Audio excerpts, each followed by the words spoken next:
Hello viewers, இது உங்கள் ஸ்டோரியாரா. இந்த சேனல் உங்களுக்கான சோஷியல் மீடியா பிளாட்ஃபார்ம். உங்களுடைய திறமையை உலகிற்கு தெரியப்படுத்த ஒரு நல்ல வாய்ப்பு. உங்களுக்கு ஸ்டோரி ரைட்டராக, ஸ்கிரிப்ட் ரைட்டராக, வீடியோ எடிட்டராக, வாய்ஸ் ஓவர் ஆர்டிஸ்டாக ஆசை இருக்கா? இந்த வீடியோவை முழுசா பாருங்க, புரியும்.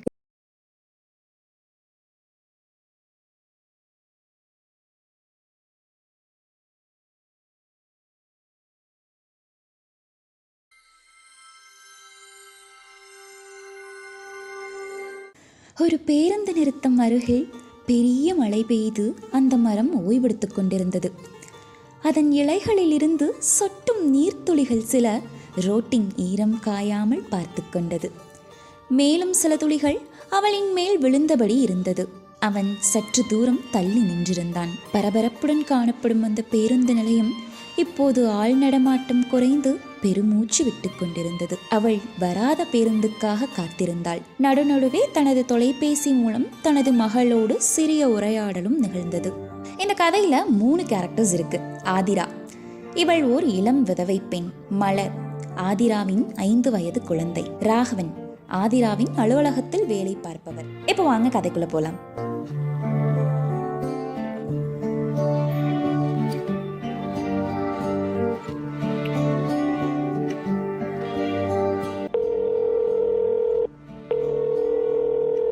ஹலோ அம்மா, எப்பம்மா வர?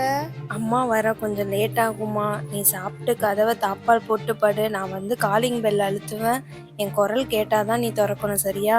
அம்மா சீக்கிரம் வாமா, கரண்ட் வேற இல்ல, மெழுகுவத்தி வேற தீரப்போகுது. சரி சரி, நீ பயப்படாதம்மா. பஸ் இப்போ வந்துடுறோம், தைரியமா இரு. அம்மா வந்துடுறேன். அவளது 5 வயது குழந்தையின் பயத்தை அவள் ஊக்குவிக்கவில்லை. பேசும்போதும் பேருந்து வருகிறதா என்று அவள் கண்கள் எட்டி பார்த்தது. நான் ஒரு சிறிய தயக்கத்தோடும் பயத்தோடும் மறைந்து நின்று அவள் பத்திரமாக பேருந்து ஏறும் வரை தினந்தோறும் பார்ப்பேன். எங்கள் மூவருக்கும் இது எப்பொழுதும் போல சாதாரண ஒரு இரவுதான். ஆனால் மின்தடையும் மழையும் பதட்டத்தையும் பயத்தையும் இன்று பரிசாக தந்தது. அவளது கைபேசியில் சில வாகன சேவை செயலிகள் இருந்தும் அவைகளும் இன்று உதவ முன்வரவே இல்லை. நேரம் முன்னோக்கி சென்றபடியே இருந்தது. எனக்கு நன்றாக தெரியும், நாங்கள் இருவரும் ஒரு அலுவலகத்தில் தான் பணிபுரிகிறோம். இருப்பினும் அவள் அருகில் செல்லவும் அவளை அழைத்து கொண்டு வீட்டில் சேர்க்கவும் நான் விரும்பினால் கூட ஒரு வகையான பதற்றம் என் இதய துடிப்பை அதிகரித்தது. நான் என்னை தயார்படுத்தி கொண்டேன். நூலில் அளந்ததை போன்று அவள் உதடு அசைந்தது. அவள் சிரித்தாள். நான் அவளிடம், இன்று இந்த தடம் வழியாக பேருந்து வராது, பாலம் வேலை நடைபெறுவதால் வேறு வழியில் மாற்றிவிட்டார்கள் என்று கூறினேன். என்ன செய்வது என்று யோசித்தபடி என் பைக் அவள் கண்களில் பட்டது. என்னிடம் உதவி கேட்க அவளும் உதவி கேட்க மாட்டாளா என்று நானும் ஒருவரையொருவர் பார்த்து கொண்டோம். முடிவில் அவளுக்கு நான் வெற்றி பெறும் வாய்ப்பை தந்தேன். நான் வீட்டில் விடட்டுமா என்று கேட்டேன். சரி. இருவரும் 20 நிமிடம் பயணித்தோம். என்னை பற்றி அவளோ அவளை பற்றி நானோ கேட்கவே இல்லை. இதன் மூலம் இருவரும் ஒருவரை ஒருவர் நன்றாக தெரிந்து வைத்திருக்கின்றோம் என்று புரிந்தது. நாளிதழில் ஒரு மூலையில் மறுமணம் என்ற பகுதியில் அவளது புகைப்படம் இடம்பெற்றிருப்பதை பார்த்திருக்கிறேன். சமூகம் பரிசீலிக்கும் வெள்ளை போர்வையை அவள் போற்றிக்கொள்ள விரும்பவில்லை. அதை ஏற்கனவே தெரிந்து கொண்ட நான் என் தாய்க்கு யாரும் வாங்கித்தர மறுத்த வண்ணங்களால் நிரம்பியிருந்த சேலையை அவளுக்கு கொடுக்க நினைத்தேன். அவள் வீடு வந்ததும் இறங்கி விடுவாள், பின் நன்றி கூறி சென்று விடுவாள் என்று தெரிந்தது. நான் வாகனத்தின் வேகத்தை குறைத்தேன். இருப்பினும் அவள் வீடு வந்தது, இறங்கினாள். அவள் பார்வை என்னை ஆவலோடு அழைத்தது. புரிந்தது. அவளை நான் மீண்டும் வெற்றி பெற செய்தேன். நானே கேட்டேன், வீட்டிற்குள் வரலாமா? உள்ள வாங்க. அவளோடு சில அடிகள் ஒன்றாக நடந்தேன். என் கையில் இருக்கும் வண்ண நிற ஆடையை மலரிடம் கொடுத்தேன். என் பெயர் ராகவன். என்னை பிடிக்குமா? பிடிக்கும். ஆடையை அவள் அம்மாவிடம் கொடுத்தாள். நான் வீட்டை சுற்றி பார்த்தேன். அந்த மெழுகுவத்தி தீர்ந்து போகும் முன் அருகில் மற்றொரு மெழுகுவத்தியை ஏற்றினேன்.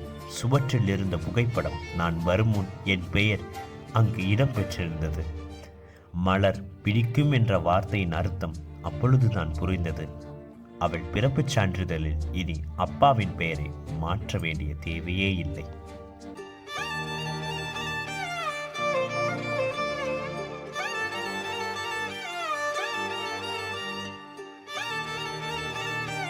நம் வாழ்க்கையில் எதிர்பாராத சந்திப்புகள் சில நேரங்களில் முக்கியமான மாற்றங்களை கூட உருவாக்கலாம். சமூகத்தின் கட்டுப்பாடுகள் உண்மையான மகிழ்ச்சிக்கு தடையாக இருக்கக்கூடாது. மறுமணத்தை பற்றிய பார்வை மாற வேண்டும். ஏனெனில் அனைவருக்கும் இரண்டாவது வாய்ப்பு இருக்கிறது. மறுமணம் என்பது ஒரு முடிவல்ல, மறுபிறப்பு.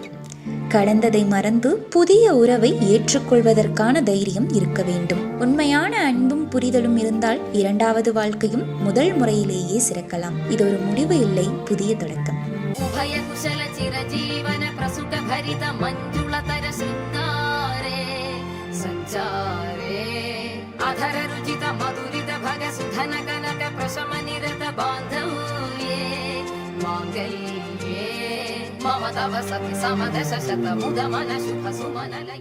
இந்த வீடியோவை ஃபுல்லாக பார்த்துருப்பீங்கன்னு நினைக்கிறோம். நீங்கள் ஸ்டோரி ரைட்டராக இருந்தால் உங்களோட கதையை எங்களுக்கு அனுப்புங்க. கதை உங்களோட சொந்த முயற்சியில் எழுதப்பட்டதாக இருக்கணும். உங்கள் கதை எங்கள் கதை குழுவினரால் தேர்வு செய்யப்பட்டால் உங்கள் கதை எங்கள் சேனலில் ஒளிபரப்பு செய்யப்படும். நீங்கள் ஸ்கிரிப்ட் ரைட்டர், வீடியோ எடிட்டர் மற்றும் வாய்ஸ் ஓவர் ஆர்டிஸ்டாக இருந்தால் எங்களை தொடர்பு கொள்ளவும். நாங்கள் உங்களை உலகிற்கு அறிமுகப்படுத்துகிறோம். இந்த சேவைக்கு எந்த விதமான சன்மானமும் வழங்கப்படாது. உங்கள் சேவையை உங்கள் வீட்டிலிருந்தே எங்களுக்கு வழங்கலாம். உங்கள் சேவையை நாங்கள் பயன்படுத்தி கொள்ளும் பட்சத்தில் உங்களுடைய பெயர், போட்டோ, மொபைல் எண், இமெயில் ஐடி கதையுடன் வீடியோவில் வெளியிடப்படும். இதன் மூலம் உங்களுக்கான வாய்ப்பு உங்கள் வீடு தேடி வரும். வாருங்கள், இணையுங்கள், எங்களுடன் வளருங்கள். நன்றி.